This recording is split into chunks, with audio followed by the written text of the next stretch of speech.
सूरत के डिंडोली स्थित बेस्तान आवास पर पुलिस ने ड्रोन की मदद से तलाशी अभियान चलाया। पुलिस ने 6 अलग अलग टीमें बनाई। सूरत में बढ़ते अपराध दर के कारण पुलिस एक्शन मोड में आ गई है। अपराध पर नियंत्रण के लिए रात्रिकालीन तलाशी अभियान शुरू कर दिया गया है। शहर के विभिन्न इलाकों में अलग अलग टीमों द्वारा तलाशी अभियान चलाया गया। इसके अलावा तलाशी के लिए ड्रोन कैमरे का भी इस्तेमाल किया गया। ड्रोन कैमरों की मदद से छत पर किसी प्रकार की असामाजिक गतिविधियां तो नहीं चल रही है, इसकी भी जांच की गई। प्राप्त जानकारी के अनुसार पुलिस ने बेस्तान स्थित आवास पर रात भर तलाशी ली। इस कॉम्बिंग नाइट में कांस्टेबल से लेकर डीसीपी तक के अधिकारी मौजूद रहे और उन्होंने कॉम्बिंग नाइट का आयोजन किया, जिसमें पुलिस ने लोगों के घरों में जाकर उनके अंदर क्या है इसकी जांच की और आपराधिक इतिहास वाले आरोपियों की भी जांच की।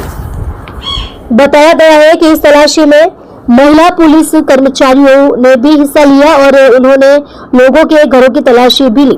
पुलिस ने 2 ड्रोन की मदद से छत पर और इलाके में तलाशी अभियान चलाया। साथ ही पुलिस की 6 अलग अलग टीमें गठित की गई, जिन्होंने भी तलाशी अभियान चलाया। इस क्षेत्र में अपराधियों की संख्या और अपराध दर अधिक होने के कारण पुलिस भी सतर्क हो गई है।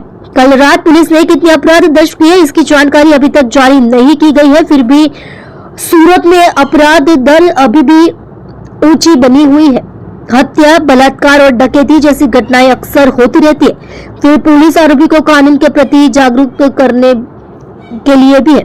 फिर भी बेलगाम हो चुके आरोपियों को पुलिस का कोई डर नहीं लगता और वे कानून को जेब में रखकर घूम रहे हैं। उन्हें अपराध करने में जरा भी डर नहीं लगता। ऐसे आरोपी जब मुसीबत में फंसते हैं तो पुलिस उनकी तलाश करती है।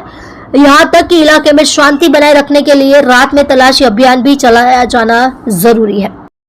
आज रोज डिंडोली पोलीस स्टेशन विस्तार में जे बेस्तान आवास है त्या शरीर संबंधी और मिलकत संबंधी गुनाओने अटकाववा माटे अने आ प्रकारना जे आरोपीओ छे एने पण चेक करवा माटे एक कोम्बिंगनुं आयोजन करवामां आव्युं छे। आ कोम्बिंगमां झोन 2 ना 5 पोलीस स्टेशनमांथी पोलीसनी टीमो बनावी અને જુદી જુદી ટીમો અહીંયા બનાવવામાં આવી છે, જેમાં 6 અલગ અલગ ટીમો છે, જેમાં અમે મહિલા પોલીસ પણ સામેલ રાખી છે અને આ તમામ લોકો એમને જે પણ ટાસ્કિંગ આપવામાં આવ્યું છે એ ટાસ્કિંગ મુજબ જે આરોપીઓનું લિસ્ટ છે એને ચેક કરે છે। એમાં MCR કાર્ડ અને શરીર સંબંધી ગુનાઓના આરોપીઓ છે। આ ઉપરાંત અગાઉ કોઈ ડ્રગ્સ કે એ પ્રકારના ગુનામાં જે સંડોવાયેલા છે એમને પણ અમે ચેક કરી રહ્યા છીએ, એમના ઘરો ચેક કરી રહ્યા છીએ। आज कोम्बिंग कामगीरी है एम अमे विशेष प्रकारे एक ड्रोन पण मदद लीधी है कि जेमां 2 ड्रोन द्वारा अमे आखा विस्तार में कोम्बिंग करी रह्या छीए। आ ड्रोन अमने एरियल सर्वेलन्स द्वारा मदद करे छे, जेथी कोई छत पर अथवा अन्य कोई जग्याए के अवावरू जग्याए पोतानी कोई वस्तु छुपावी होय अथवा कोई गैरकायदेसर प्रवृत्ति चालती होय एना उपर अमे नजर राखी शकीए अने तत्काल एना उपर कार्यवाही करी शकीए। आना माटे अमे 2 ड्रोन नी मदद लीधी छे अने जे ड्रोन में रेकॉर्डिंग पण थाय छे अने एमां अमे एना साथे लाइटिंग पण छे, जेथी अंधारामां पण अमे सारी रीतना एनुं सर्वेलन्स करी शकीए।